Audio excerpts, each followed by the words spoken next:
ममता जी हैं, कह रही हैं, आचार्य जी प्रणाम। सामान्यतया जीवन को जाना है, देखा है, महसूस किया है, सब सही और संतुलित ही चलता है, कोई बेचैनी नहीं उठती, नृत्य उठता है, होता है, धन्यवाद आता है।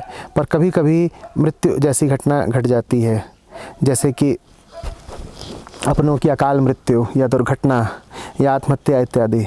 सब खो जाता है, कोई ज्ञान काम नहीं आता, सिर्फ गहन उदासी और बेचैनी बचती है, शून्य सा एक रह जाता है, सब संतुलन खो जाता है। ठीक तब जब उस संतुलन की सबसे ज़्यादा ज़रूरत होती है, जान नहीं पाती क्यों। बात जानने की है ही नहीं ममता जी। हृदय में उदासी उठती है, उठनी चाहिए। जीव पैदा हुए ना हम, और अकेले नहीं पैदा हुए। इंसान को तो पैदा होने के लिए भी दो चाहिए। इंसान जब भी होगा अपने आसपास और इंसानों को पाएगा। एक कुटुंब है हम, एक कुनबा है हम, और जितने हैं हमारे आसपास सब हमारे ही जैसे हैं। दो बातें कही हमने, पहला हम अकेले नहीं, दूसरा जितने भी हमारे आसपास हैं सब हमारे ही जैसे हैं। देखिए मृत्यु को और देखिए कि आप ही भर नहीं डरी और उदास हैं, आप ही को नहीं कचोट गई, आप ही को नहीं बेध गई। ये पूरी दुनिया जी ही रही है मृत्यु के दुख और डर में। इस डर को अपनी ऊर्जा बना लीजिए, इस गहरी उदासी को अपनी प्रेरणा बना लीजिए। मत कहिए कि मेरे भीतर से उदासी मिट जाए। वही उदासी जब दूसरों का भला करने के काम आती है तो करुणा कहलाती है। कृष्ण करुण है, बुद्ध करुण है, और बुद्ध का करुण चेहरा आप देखेंगे तो उसमें आप हंसी नहीं पाएंगे। बुद्ध को दुनिया का दुख सताता है, और ये बात मैं बड़ी सावधानी से बोल रहा हूँ क्योंकि मुझे मालूम है कि बुद्ध वो हैं जो हर प्रकार के दुख के पार निकल गए हैं। बुद्ध हर प्रकार के दुख के पार निकल गए हैं, ये जानते हुए भी कह रहा हूँ कि बुद्ध को दुनिया का दुख सताता है। इसीलिए जब बुद्ध ने अपने आर्ष वचन बोले तो उसमें से पहला था जीवन दुख है।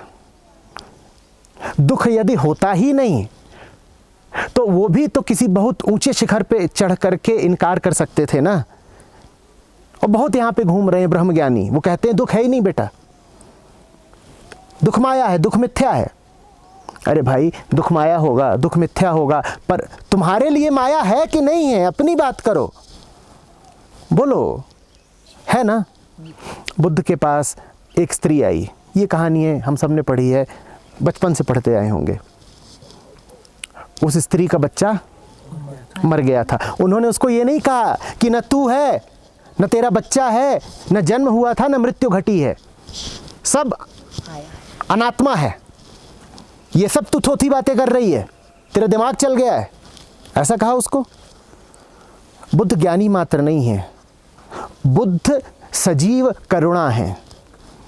कह सकते थे ना स्त्री को कि हट पगली, अरे जन्म ही झूठा है तो फिर मृत्यु कैसी, न तू है, न मैं हूं, न संसार है, ये सब तो मिथ्या है, तू का मोह में उलझी हुई है। कह सकते थे कि नहीं कह सकते थे, पर ऐसा उन्होंने कहा नहीं। क्या करा उन्होंने, बोलो क्या करा था। बोले तू जा और देख के आ, जा देख के आ, घर ऐसा खोज के आ जहां मृत्यु ना हुई हो, और उस घर से थोड़ा सा अन्न दाना चावल कुछ ले आना, फिर मैं करूंगा कुछ उपाय। दाना चावल हम जानते हैं कि यूं ही था, उपाय मात्र था। वो उसको क्या दिखा रहे थे कि देख तू अकेली नहीं भुगत रही, यहां सब रो रहे हैं, यहां कोई नहीं जिनकी आंखों में आंसू ना हो, और कुछ की आंखें तो रोते रोते पथरा गई हैं। तू जा देख। तो मैं भी ये नहीं कहूँगा कि आपको जो उदासी उठ रही है वो झूठी है, यद्यपि वो कहना सबसे आसान होता है। चढ़ जाओ अध्यात्म की चोटी पर और वहां से उद्घोषणा करो कि सब मोह माया मिथ्या है, अरे हटाओ। नहीं, उसको आप मेरी कमजोरी कह लीजिए, बुद्ध की कमजोरी कह लीजिए।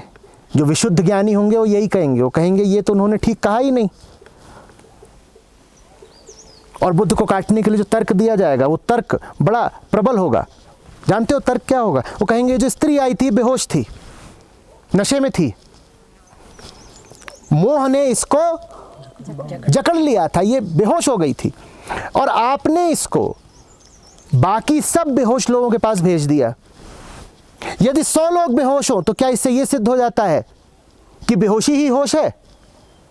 तो बुद्ध ने जो करा, तर्कपूर्वक उसको काटा जा सकता है, पर मुझे नहीं काटना, मुझे नहीं काटना।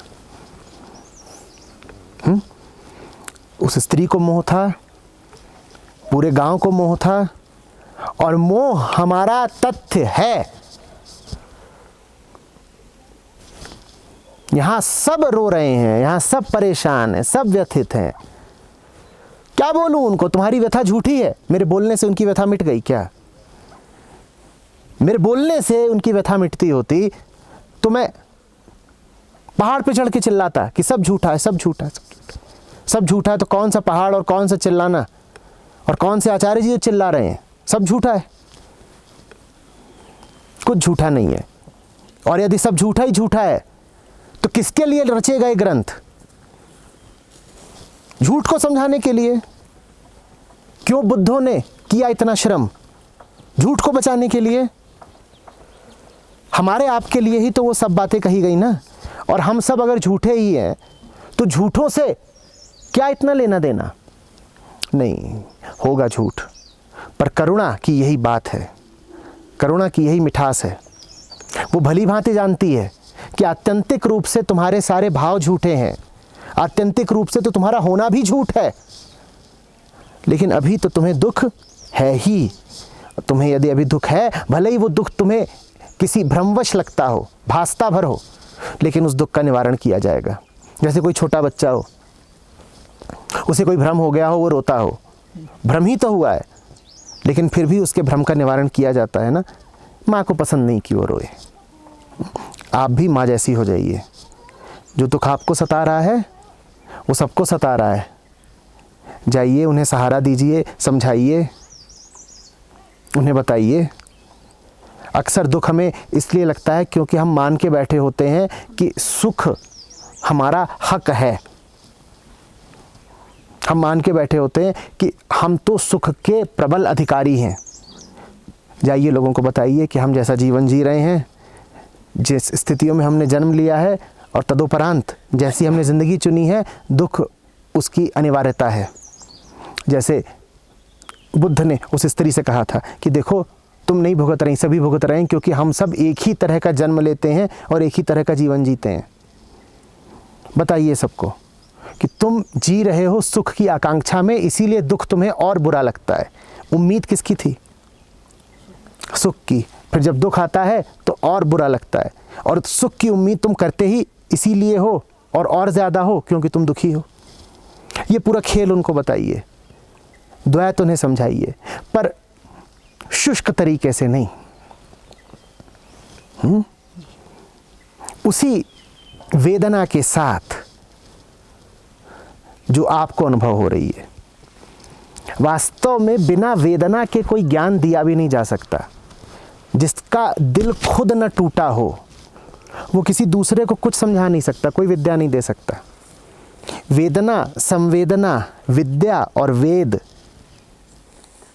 वेदना, संवेदना,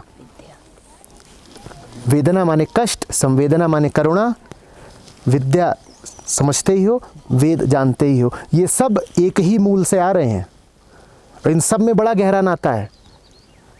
जाके पाँव न फटी बिवाई, सो का जाने पीर पराई। तुम्हारा अपना दिल जब तक टूटा नहीं, तुम दूसरों के क्या काम आओगे? वेदना का अनुभव होना चाहिए। तुम्हारी अपनी वेदना को संवेदना बन जाना चाहिए, और जिसके हृदय में संवेदना उठने लगी, समस्त विद्या उसको उपलब्ध हो जाती है। अब वो ज्ञानी हुआ।